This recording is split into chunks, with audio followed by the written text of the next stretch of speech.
हाय, आप देख रहे हैं हमारा चैनल जिसका नाम है क्रिएटिव स्टडी। और आज हम ज्योग्राफी की क्लास 7 की बुक को डिस्कस करेंगे, जिसके अंदर हम स्टूडेंट और टीचर दोनों के लिए, जिसके अंदर हम आंसर और क्वेश्चन दोनों मेंशन करते हैं। आज ये 4th चैप्टर है जिसका नाम है एयर। और एयर के बारे में जानेंगे कि जैसे कि हमारे एटमॉस्फेयर के अंदर में एयर होती है जो हम सांस लेते हैं, छोड़ते हैं। तो कार्बन डाइऑक्साइड जो हम रिलीज़ करते हैं एटमॉस्फेयर के अंदर में, तो वो क्रिएट करता है ग्रीन हाउस इफेक्ट की तरह। वो क्या करता है, ग्रीन हाउस इफेक्ट के मतलब कि वो हीट को ट्रैप करके रखता है अर्थ पे, ठीक है। और इस इफेक्ट को कहते हैं ग्रीन हाउस इफेक्ट। तो this is a very important line, तो हमें जानना ज़रूरी है। और दूसरी चीज़ की विदाउट कार्बन डाइऑक्साइड, ठीक है, अगर नहीं होता कार्बन डाइऑक्साइड और ये ग्रीन हाउस इफेक्ट नहीं होता, तो इस धरती पे बहुत ज़्यादा ठंड होती और जीना मुश्किल हो जाता। तो ये चीज़ है। अब क्या होता है कि हमने क्या किया कि जो ये ग्रीन हाउस इफेक्ट जो था, उसको हमने कार्बन डाइऑक्साइड बहुत ज़्यादा रिलीज़ किया, जैसे कि स्मोक से, एयर से। इसके वजह से क्या हुआ कि जितना हमें टेम्परेचर चाहिए था उससे ज़्यादा टेम्परेचर अर्थ का बढ़ गया। और उस ग्रीन हाउस इफेक्ट का जो साइड इफ़ेक्ट हुआ वो हुआ ग्लोबल वार्मिंग। तो ग्लोबल वार्मिंग की वजह से क्या हुआ, ग्लोबल वार्मिंग की वजह से जब कार्बन डाइऑक्साइड एटमॉस्फेयर में ज़्यादा हो गई, जो हीट आ रही थी वो ज़्यादा से ज़्यादा ट्रैप्ड हो गई। और उसकी वजह से क्या हुआ कि जो स्नो थे कोल्ड एरिया में, वो मेल्ट करना शुरू हो गए। और शुरू होने का रिजल्ट क्या होगा कि हमारे सी लेवल राइज करेंगे, फ्लड आएंगे, और फ्लड कोस्टल एरिया में फ्लड आएंगे। तो ये सारी इफेक्ट होंगे उससे। सो दिस इज़ सारे के सारे रिलेटेड हैं। तो अब आते हैं हम इसके बारे में, एयर के जो कॉन्सेप्ट है उसको जानने के लिए। तो एयर के अंदर जो हमारा ऑक्सीजन है 21% है, 21% ऑक्सीजन है, बल्कि 78% नाइट्रोजन है हमारे एयर में, और कार्बन डाइऑक्साइड 0.03% है। सोचिए कितना कम परसेंट के अंदर है। और आर्गन है और अदर गैसेस हैं। तो ये हमें जानना ज़रूरी है कि हमारे एयर की कॉम्बिनेशंस क्या हैं। जो एयर है, जो हीट होती है, तो वो ऊपर की तरफ जाती है। और होता क्या है, जो एयर हीट होने के बाद हल्की हो जाती है और वो हल्की सामान ऊपर उठने लगती है। तो ये कॉन्सेप्ट आपको याद रखना है क्योंकि आगे यूज़ होगा। जो कोल्ड एयर होती है वो डेंस होती है और हैवी होती है। होता क्या है कि इसके अंदर मॉइस्चर कंटेंट ज़्यादा रहता है। तो जो चीज़ ज़्यादा होगा वो जाहिर सी बात है वो भारी होगा। अब भारी होने के बाद वो नीचे आ जाएगा, और जिसमें से एयर पानी निकल जाएगा वो ठंडा हो जाएगा, ठंडा होने के बाद ऊपर उड़ जाएगा। This is a basic concept, ये 7th क्लास के लिए जानना ज़रूरी है। और इसकी वजह से सिंक डाउन हो जाती है और हॉट एयर राइज हो जाता है। तो कोल्ड जो एयर होती है, ठीक है, वो सराउंडिंग को फिलअप कर देती है और इस तरीके से एयर सर्कुलेट होती है। अब देखो यहीं पे मैं समझा देता हूँ। अब देखो मान लो कि ये हमारी यहाँ पे ये हमारा एक लैंड एरिया है। अब यहाँ पे मेरा सन है, ठीक है, ये सन यहाँ लैंड एरिया पे पड़ रहा है।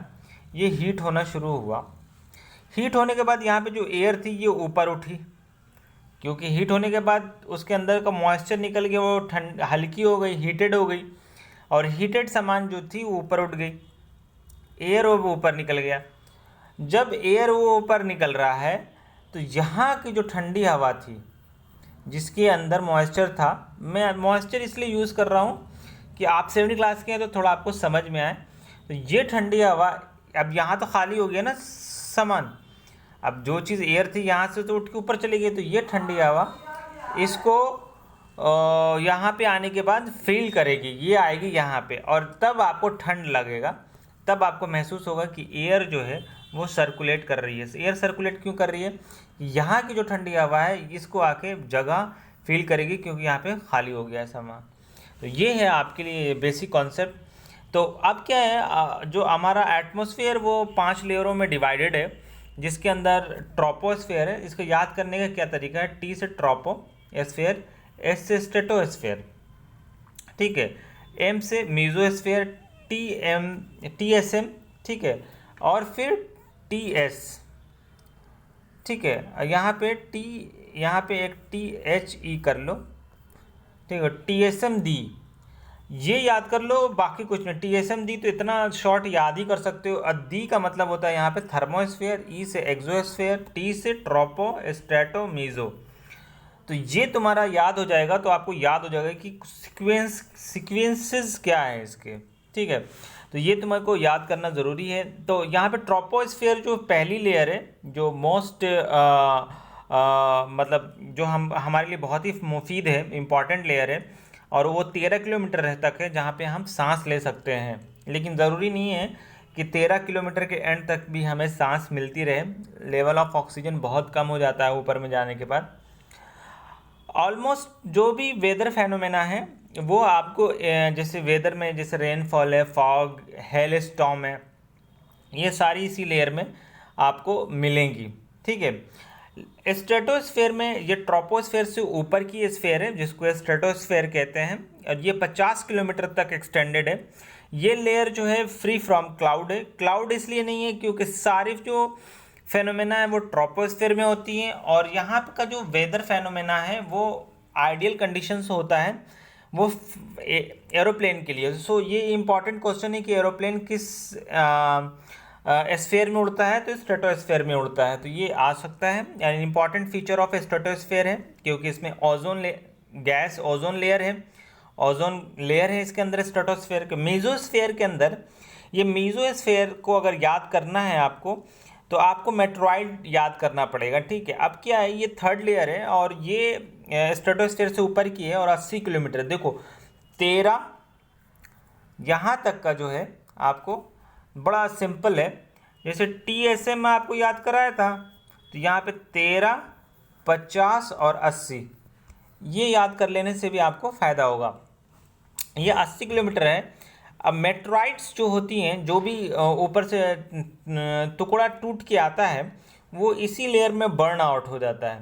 तो वो टुकड़े जो हैं, कुछ भी जो टुकड़ा, मैं उसको अभी डिफाइन नहीं करूँगा पूरी तरीके से, तो वो टुकड़ा इसी एरिया में सारा का सारा बर्न आउट हो जाता है और हमारे धरती को नुकसान नहीं होता है। अब आते हैं थर्मोस्फेयर के बारे में जानने के लिए।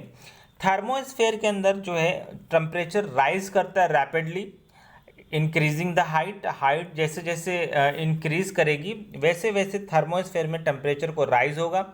यहाँ पे जो थर्मोस्फेयर है ये ionosphere is the part of the layer. इसके अंदर एक पार्ट है आयनोस्फेयर, ठीक है, वो 800 से लेके 400 किलोमीटर तक है। और ये लेयर जो है, इसके अंदर जो लेयर है, जैसे आपको अभी मैंने बताया कि स्ट्रेटोस्फेयर के अंदर एक ओजोन लेयर है, ठीक है।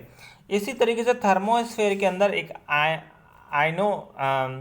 आइनोस्फेयर है, ठीक है। आइनोस्फेयर के अंदर में क्या होता है कि रेडियो ट्रांसमिशन जितने भी हैं इसी के थ्रू होते हैं, और रेडियो वेव ट्रांसमिशन अर्थ की जो रिफ्लेक्ट बैक होते हैं, तो इसी की वजह से होते हैं।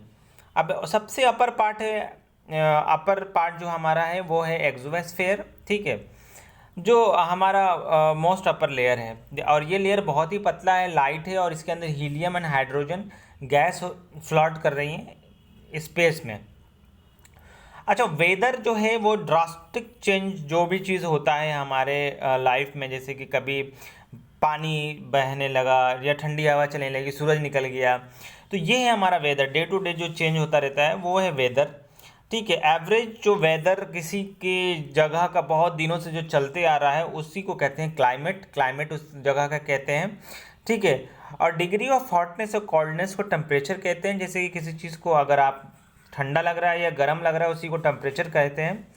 और दूसरी चीज़ें जो इम्पॉर्टेंट फैक्टर है जो डिस्ट्रीब्यूशन ऑफ टेम्परेचर को हम मानते हैं वो है आइसोलेशन। आइसोलेशन एक बहुत ही इम्पॉर्टेंट है। यहाँ पे एक्चुअली में ये ढक गया है थोड़ा सा, तो मैंने उतना देखा नहीं, तो यहाँ पे मैं बता देता हूँ आपको कि जो आइसोलेशन है, जो भी अर्थ पे रे आ रही है, ठीक है, इनकमिंग रे जो भी है सोलर एनर्जी आ रही है उसी को आइसोलेशन कहते हैं। सॉरी, आइसोलेशन मैं गलत बोल रहा हूँ, इंसोलेशन, टोटली इंसोलेशन कहते हैं। इंसोलेशंस के अंदर क्या होता है कि जो भी रेज आ रही हैं और जो भी ट्रैप्ड हो जा रही है, जैसे कि मान लो इंसुलेशंस का अलग अलग इफेक्ट होता है, तो वो है उसके अंदर। तो अब यहाँ पे देखो, यहाँ पे एक फिगर मेंशन है। सो यहाँ पे मैं पूरा दिखा नहीं पा रहा हूँ। तो ये देखो, यहाँ पे ट्रोपोस्फेयर है सबसे पहले, फिर यहाँ पे स्ट्रेटोस्फेयर है, यहाँ पे देख सकते हो ट्रोपोस्फेयर है, और ये हमारा स्ट्रेटोस्फेयर है। ठीक है। ट्रोपोस्फेयर जो हमारा 13 किलोमीटर है, उसके बाद हमने आपको बताया है कि 50 किलोमीटर है, 10 से 50 किलोमीटर तक है स्ट्रेटो, फिर 50 से 80 किलोमीटर तक है। देखो, तो यहाँ से 80 किलोमीटर तक है। और मीजोस्फेयर से ऊपर चले जाओगे तो थर्मोस्फेयर है। ठीक है। 80 से थर्मोस्फेयर का देख सकते हो, यहाँ पे मैंने 80 से 400 किलोमीटर तक का एक्सटेंशन दिखाया है इसके अंदर, देख सकते हो थर्मोस्फेयर का। तो यहाँ पे 100 है, उसके ऊपर तक है, और उसके बाद एक्सोस्फेयर है। तो यहाँ पे आप इस फिगर को देख लेना। और जो भी इंसुलेशन है, जो अमाउंट ऑफ इंसुलेशन डिक्रीज हो जाता है इक्वेटर पे टुवर्ड्स द पोल, अभी मैं बताऊंगा ये चीज़ जो को।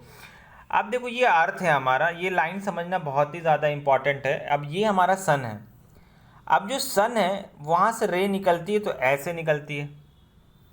ठीक है। ये हमारा रे निकलना। अब यहाँ पे मैक्सिमम मिनिमम डिस्टेंस है तो मैक्सिमम एनर्जी आएगी। तो ये हमारा इक्वेटर है। तो इक्वेटर पे ज़्यादा से ज़्यादा एनर्जी पहुँचती है, सोलर एनर्जी। इट मीन्स अगर आप समझो तो लाइट है, लेकिन लाइट से बेहतर ये है कि आप सोलर एनर्जी की बात करो।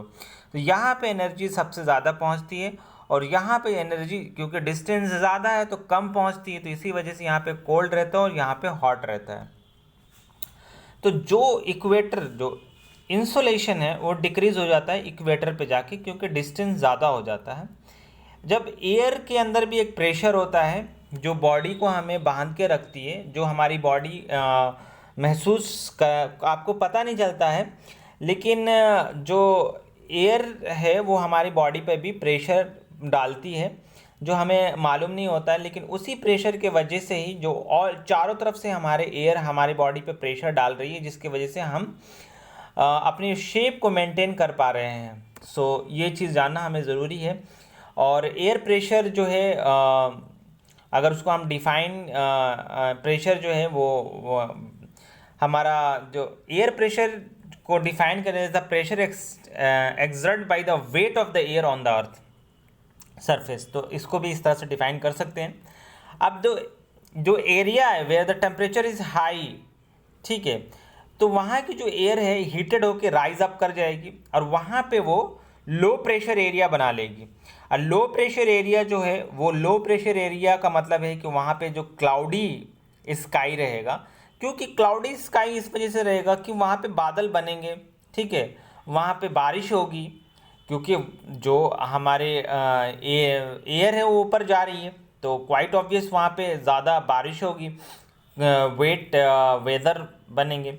अब क्या है, जो in area having a low temperature, जहाँ पे टेम्परेचर लो होगा वहाँ पे क्या होगा कि जो हवा है वो ज़मीन पे रहेगी। तो जब ज़मीन पे रहेगी हवा ज़्यादा से ज़्यादा, तो वहाँ पे हैवी वाटर जो है, हैवी एयर जो ज़मीन पे रहेंगी, उसकी वजह से हाई प्रेशर बनेगा, और हाई प्रेशर की वजह से आसमान जो आपको क्लियर नज़र आएगा, और सन्नी स्काई रहेगी, वहाँ पे धूप बहुत तेज़ रहेगा। रीज़न ये है कि हवा ऊपर जा ही नहीं रही है, बादल बन ही नहीं रहा, समझ रहे हो। तो इस वजह से वहाँ पे एक पहचान होती है, ये एक कॉन्सेप्ट है। तो एयर हमेशा क्या होती है, मूव करती है हाई प्रेशर से लो प्रेशर की तरफ, हाई प्रेशर से लो प्रेशर की तरफ। तो ये आपको याद रखना पड़ेगा। एचपी जो है एलपी की तरफ जाती है। अब जो विंड है वो क्या है कि जो विंड को कहते हैं कि डायरेक्शन ऑफ ब्लो, जैसे ब्लोइंग है, अगर नाम जो विंड का नाम देते हैं, अगर वेस्ट से कोई हवा बह रही हो तो वेस्टर्ली बोलते हैं, ईस्ट से बह रही हो तो ईस्टर्ली बोलते हैं। ये कॉन्सेप्ट जानना ज़रूरी है कि आने वाले कल में आपको ये पता चलेगा। अब देखो, विंड के ना 3 टाइप होते हैं। विंड के 3 टाइप कौन से होते हैं? एक ट्रेड विंड होती है, विंड के 3 टाइप होते हैं, एक परमानेंट विंड होती है, एक सीजनल विंड होती है, एक लोकल विंड होती है। परमानेंट विंड वो विंड होती है जैसे trade wind, westerly, easterly are the permanent wind, ठीक है।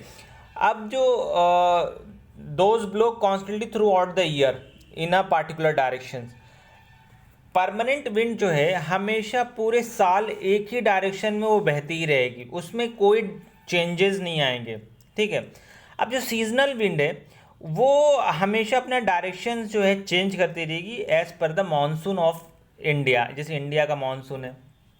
अब लोकल विंड जो है वो लोकल विंड एक पार्टिकुलर पीरियड के लिए बहती है और day by day air air होता है। और लैंड ये थोड़ा सा यहाँ पे लू लिखा हुआ है, ठीक है, लू लिखा हुआ है, ये ढक गया है। आप बुक अगर खोले होंगे तो आप देख सकते हैं।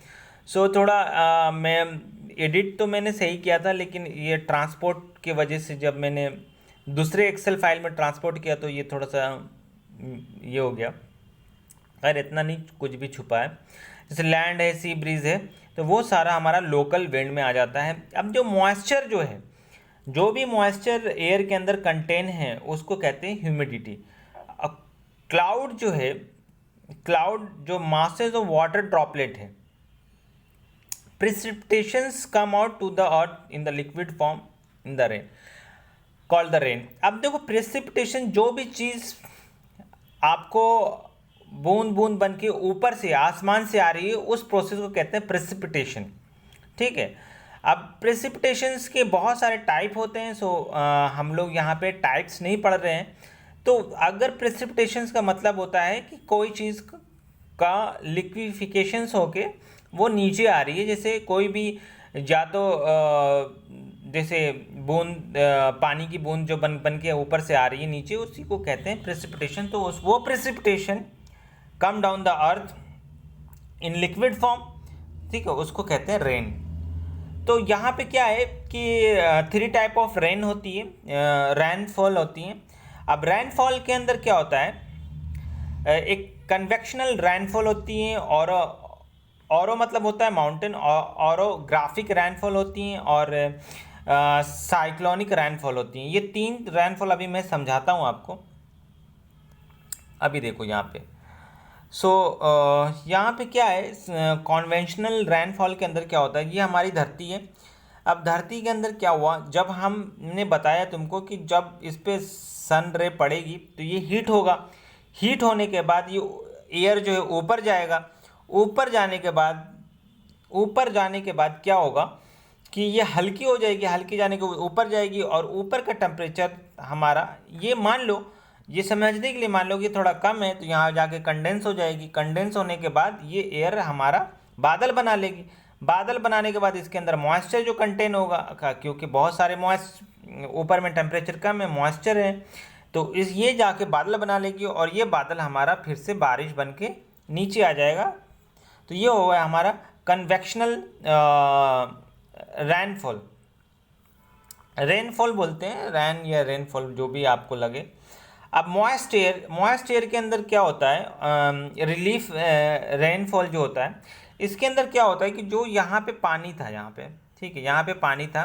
अब ये पानी जो क्या हुआ कि उठा तो ऊपर, लेकिन ये इधर नहीं जा पाया, ये यहीं का यहीं रह गया, और यहीं पे ही बादल बन गया। और जब बादल इधर जा ही नहीं पा रहा है, क्योंकि यहाँ पे एक पहाड़ है, ठीक है, यहाँ पहाड़ के वजह से नहीं जा पा रहा है, और ये जा ही नहीं पा रहा, नहीं जाने की वजह से यहीं पे वो बारिश हो जा रही है।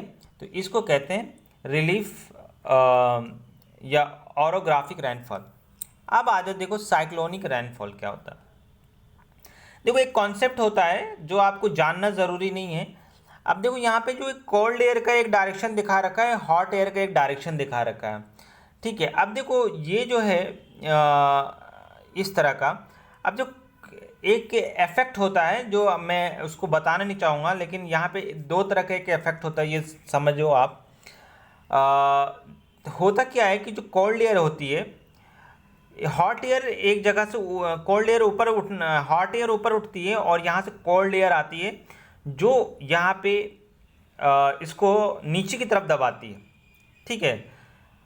एक तो ऊपर उठ रही है, एक नीचे आ रही है, इस इफेक्ट की वजह से भी बारिश होता है। और दूसरा यहाँ पे साइक्लोनिक में क्या होता है, साइक्लोनिक में जब ये कॉन्सेप्ट समझ जाना, जैसे कि हॉट एयर ऊपर उठ रही है और कोल्ड एयर इसकी जगह ले रही है, ठीक है, तो ये इसके वजह से भी पानी बरसता है। तो ये मैं इस फिगर की वजह से, अब क्या होता है साइक्लोनिक के अंदर में क्या होता है कि यहाँ पे तो लो प्रेशर बन गया, ठीक है, लो प्रेशर की वजह से एयर ऊपर चली गई और इसके चारों तरफ से जो हाई डेंसिटी की एयर थी वो उसको लेने के लिए आने लगी और इसकी वजह से ये एक प्रेशर ग्रेडियंट बना।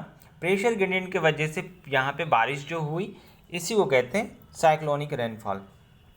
तो ओवरऑल आपको समझ में आ गया होगा एंड ये सारा कॉन्सेप्ट आपको मैंने बता दिया। तो यहाँ पे जो सबसे पहला क्वेश्चन है कि व्हाट इज़ एटमॉस्फेयर, तो मैंने बताया कि एटमॉस्फेयर जो है वो एयर के चारों तरफ एज अ ब्लैंकेट काम करता है, ठीक है।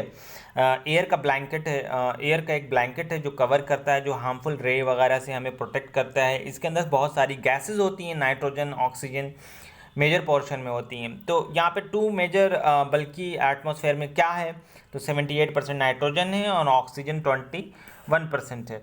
अब gas, which gas creates the house green house effect, तो मैंने बताया कार्बन डाइऑक्साइड। वेदर क्या है, वेदर जो है हमारा आवरली या डे टू डे जो भी कंडीशन चेंज होता है उसको वेदर कहते हैं। टाइप ऑफ रेनफॉल, रेनफॉल के अंदर क्या है, orifice, convectional and cyclonic rainfall. Pressure क्या है, pressure exert by the weight of the air on the surface is called the air pressure. अब यहाँ पे which of the following gases protect us from the harmful sun ray, तो यहाँ पे देख सकते हो कि कौन सी गैसेज हैं, जो ओजोन गैस है, क्वाइट ऑब्वियस यहाँ पे ओजोन गैस होंगी। The most important layer of the atmosphere कौन सा है, जहाँ हम सांस लेते हैं, ठीक है, कि कौन सा आएगा इसमें, ट्रोपोस्फेयर, जहाँ हम सांस लेते हैं, जहाँ हम रहते हैं, troposphere. Which of the following layer of the atmosphere is free from the cloud, cloud कहाँ पे नहीं है, तो मैंने बताया स्ट्रेटोस्फेयर पे नहीं, इसी वजह से एरोप्लेन उड़ती है। एरोप्लेन भी कह सकते हैं, एयरप्लेन भी कह सकते हैं, कोई ज़्यादा दिक्कत नहीं है उसमें।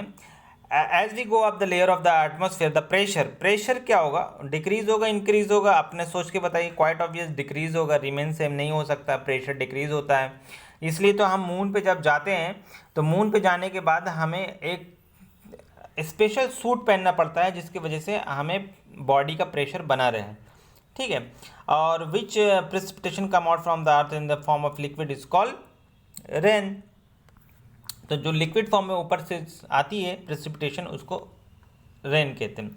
अब देखो यहाँ पे ट्रेड विंड है। ट्रेड विंड मैंने बताया कि ये परमानेंट विंड होती है। लू जो है लोकल विंड होती है, जैसे लू है, सी ब्रीज है, ये लोकल विंड होती है।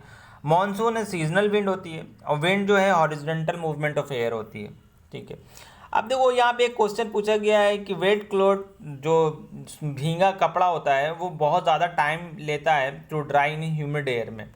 अब ह्यूमिड एयर में क्या होता है कि ह्यूमिड एयर में जो एयर है वो फुल ऑफ वाटर वेपर है, ठीक है, और वेपरेशन इज़ वेरी स्लो हो जाती है। और द रीज़न इज़, अब क्या होता है कि एक तो तुम्हारा कपड़ा है, ये मान लो कपड़ा, इसमें बहुत सारा पानी है।